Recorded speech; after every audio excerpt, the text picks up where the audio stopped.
La leçon est la reproduction humaine.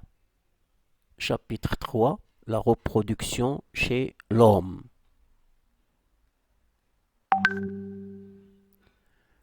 Dans cette leçon, il y aura 4 activités. Première activité, c'est les organes reproducteurs et leurs fonctions. Activité 2, c'est l'activité cyclique de l'utérus et de l'ovaire chez la femme. Activité 3, de la fécondation à la nidation. Activité 4, la grossesse, l'accouchement et l'allaitement.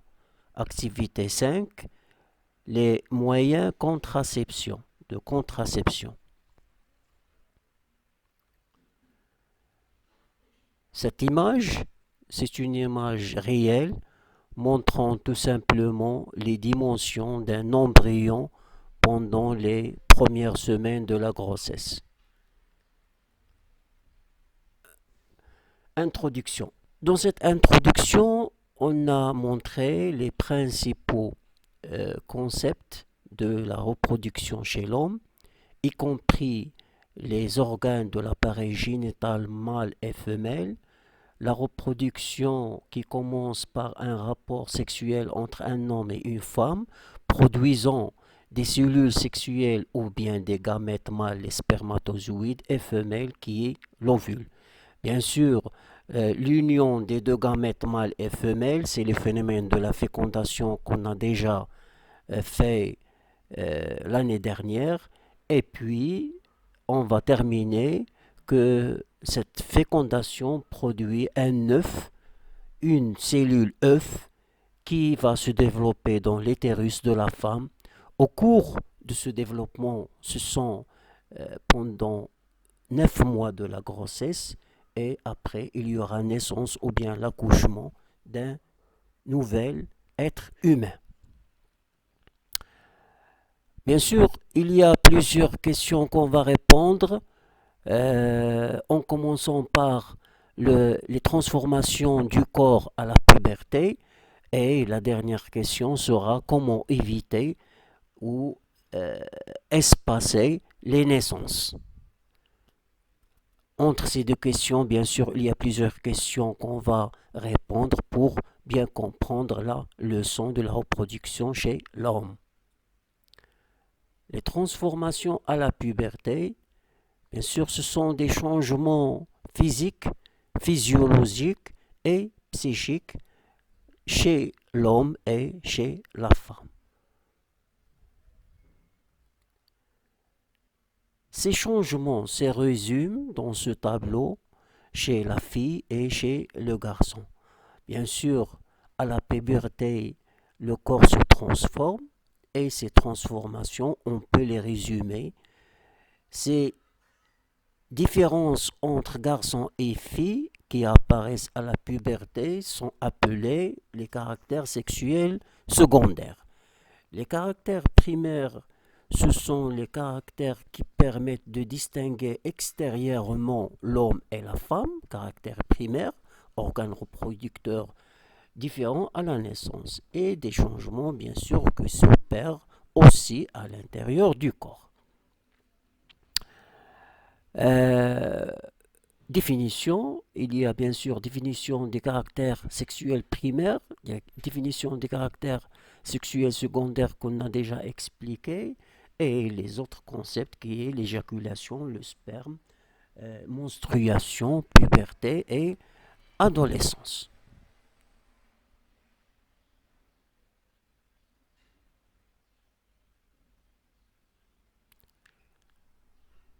Le fonctionnement des organes sexuels de l'homme.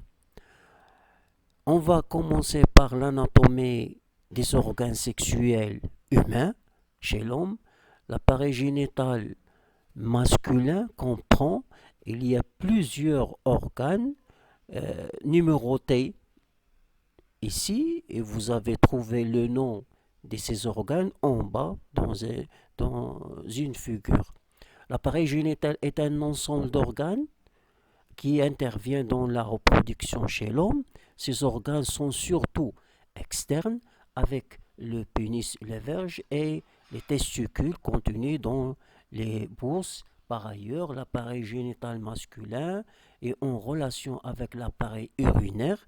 Vous allez comprendre ça avec l'anatomie et vous allez bien faire la distinction en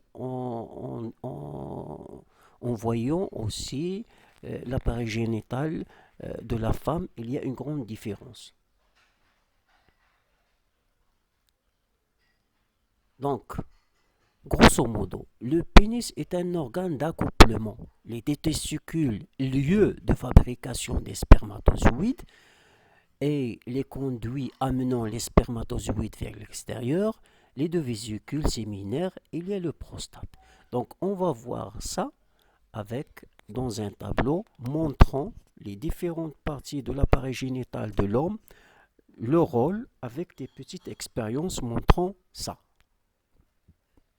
Voilà le tableau qui résume tout. Donc, il y a l'organe, l'observation et le rôle.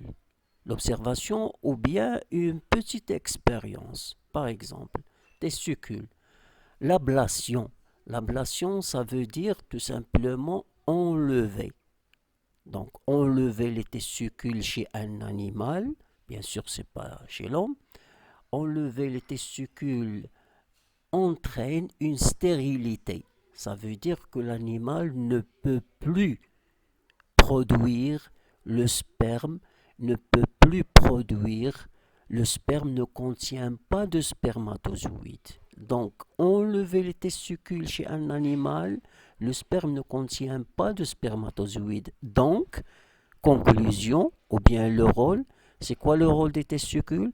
Le rôle des testicules, c'est un organe de production de spermatozoïdes. Donc, on va faire même chose pour toutes les autres parties de l'appareil génital de l'homme, y compris l'épididyme, prostate et vésicule séminale, canal différent et l'urtère. L'épididyme, donc l'ablation de l'épididyme entraîne une stérilité. Ça veut dire que l'animal ne peut plus se reproduire. Pourquoi? Parce que le sperme ne contient pas de spermatozoïdes dans le flagelle. Donc, conclusion, c'est un organe, c'est-à-dire l'épididyme est un organe où les spermatozoïdes deviennent mobiles. Parce que les spermatozoïdes, pardon, j'ai dit ne contiennent pas de spermatozoïdes dont le flagelle est immobile, c'est-à-dire il ne bouge pas.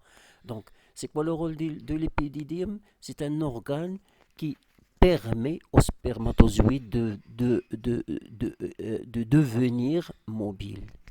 Donc, il y a la même chose pour le prostate vésidule séminaire. Donc, c'est quoi le rôle avec l'ablation de ces organes? Ce sont des organes de production de liquide protecteurs, si vous voulez, et qui nourrissent les spermatozoïdes. Canal différent, euh, c'est un canal qui contient les spermatozoïdes qui conduit les spermatozoïdes vers le pénis. Ce sont des canaux donc là où les spermatozoïdes vont bouger. Même chose pour l'artère. Mais l'artère, c'est conduit le sperme vers l'extérieur. Voilà. Puis après, on va résumer ça dans les différentes parties. Donc, c'est les résumés du tableau. Voilà. Le sperme qui est constitué de millions de spermatozoïdes. Voici la définition. Qui produit les spermatozoïdes? Ce sont les testicules. Et ce schéma montre comment ils sont fabriqués, les spermatozoïdes, dans des tubes. Ça s'appelle des tubes séminifères, c'est-à-dire les tubes où ils sont produits les spermatozoïdes. Et voilà le schéma, et ça, c'est le nom des différentes parties du testicule. Donc, chaque testicule est formé de 200 à 300 lobules testiculaires contenant chacune de 1 à 4 tubes séminifères très plateforme, plétones, c'est-à-dire longs. Ils sont très longs, dont la longueur totale est d'environ 250 mètres. Donc, ils sont englobés, comme vous voyez sur le schéma, à partir de la puberté et jusqu'à la mort. C'est-à-dire que l'homme il est capable de produire de spermatozoïdes toute la vie.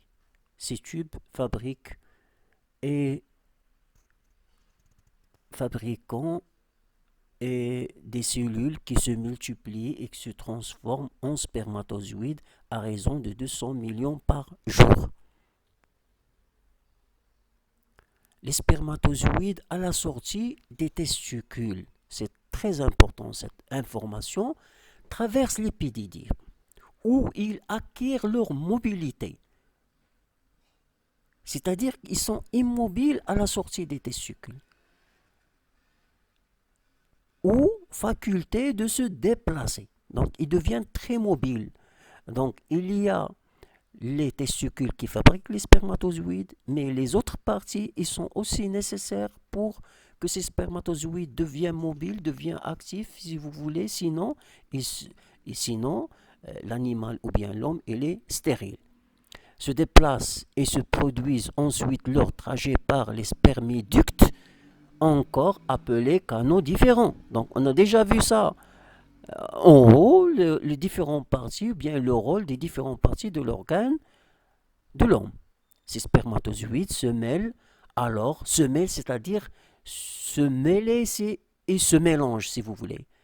Alors, aux sécrétions des vésicules séminaires de la prostate pour former le sperme. Le sperme, c'est le résultat final. Donc, pour que ces spermatozoïdes se nourrissent et deviennent mobiles, ces différentes parties sont nécessaires. Et voilà.